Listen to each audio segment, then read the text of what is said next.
आपके ख्याल में किस तरह से अमल दरामद कराएंगे अब इस फैसले को? दोनों फरीक जो है ना एक दूसरे से ना पंजा आजमाई कर रहे हैं और अपने मसल दिखा रहे हैं, लेकिन यहाँ मुकाबला जो है ना जो फाते होगा वो ताकत की बुनियाद से ज्यादा जो टेक्निकल ग्राउंड पे जो है ना वो जीतेगा, ताकत की बुनियाद पे नहीं जीतेंगे। अच्छा, हमें क्या नजर आ रहा है? हमें नजर आ रहा है कि अदलिया जो है वो अपने हद से तजावज कर रही है। हमें नजर आ रहा है कि अदलिया का झुकाव जो है वो एक पार्टी की तरफ ज्यादा है।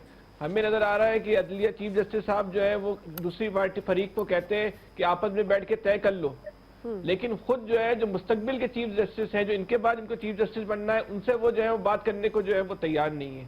लेकिन हमें ये भी तो नजर आ रहा है ना कि जो हुकूमत जो इलेक्शन नहीं करवा रही उसका जो रीजन बयान कर रही है वो रीजन नहीं है कि जो बयान कर रही है। अब इतने अंधे इतने बेवकूफ तो हम भी नहीं है, आम आदमी तो नहीं है, तो दोनों एक दूसरे की आंखों में धूल झोंक रहे हैं ना।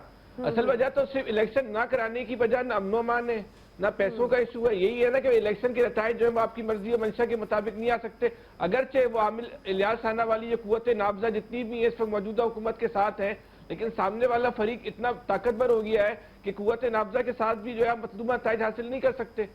इसलिए आपको ये खौफ है यार, ये कुव्वत नाफजा तो मेरे वाली होगी, लेकिन पाक फौज तो आपकी भी है मेरी भी है, क्यों डर रहे हो? फैसल साहब, आप पॉइंट पे रहे, ये आमिर साहब आपको कहीं और लेके जाना चाहते हैं। पॉइंट पे रहे फैसल साहब। नहीं, कभी नहीं। ब्रिगेडियर साहब के मजे की बात कर रहे थे यार, वही करो, फौरन वही बात करो।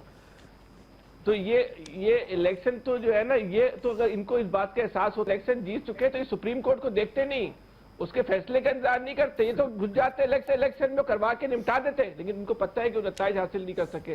भाई आज ये कह रहे हैं कि हम अदलिया को निपटाएंगे, अभी वक्त नहीं आया। अदलिया जो है वो एक जिन बन गई है, हम उसको बकायदा ट्वीट करके काबीना में फैसले करके, भाई अदलिया का जो जिन है यार, आईनी इदारा आप जिन कह रहे हो, जिसको जो देवता है ये तौहीन अदालत है ना, ये जिन बनाया जो जिसको हम कहते हैं कि जो अदलिया की डिक्टेटरशिप कायम हो गई, किसने की है? चौधरी इफ्तिखार के जमाने से शुरू हुआ ना। तो कौन लोग थे जो चौधरी इफ्तिखार पे जो है ना हवा भर रहे थे? वो कौन लोग? नवाज शरीफ साहब थे और एहतजाज साहब थे, ये दो लोग थे। अगर आज आप सुन तो लेना है, आमिर साहब बात तो करने दो ना।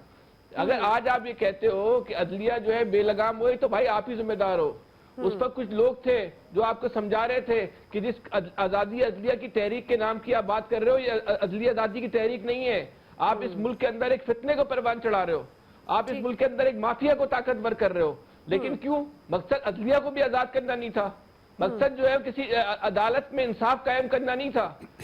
अदलिया के कंधे पर बंदूक रख के जो है वो किसी पे गोली चलानी थी, किसी और की तरफ जो है वो निशाना था, किसी और को जो है वो नीचे जो है वो दिखाना था। उस वक्त भी आपका मकसद पाकिस्तान नहीं था, उस वक्त भी आपका मकसद जो इस मुल्क में इंसाफ कायम नहीं करना था। अगर अब उसी अदलिया से आपके आंसू निकल रहे तो फिर आप रो, फिर आपको रोना चाहिए, क्योंकि आपकी वजह से कौम रो रही है। कोई अदलिया को जितना आपने ताकतवर बनाया, अगर अदलिया आज माफिया बन गई, अगर आज वकील माफिया बन गए, तो भाई आप ही को क्रेडिट जाता है। वो लोग ज्यादा साहिब बसीरत फैसल की बात से याद आया कि उस वक्त भी एक डोगर था और आज भी एक डोगर था, जिसकी वजह से सारा काम चला है।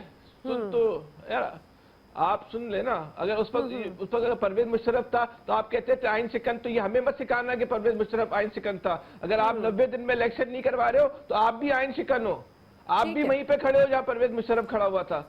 अगर आप बल्दियाती इलेक्शन जो है और सुप्रीम कोर्ट के फैसले के तहत इमरान खान ने निकला है, तो वो भी वहां खड़े हुए जहां परवेज मुशर्रफ खड़ा था। तो ये आइन शिकनी के लेक्चर तो हमें मत देना।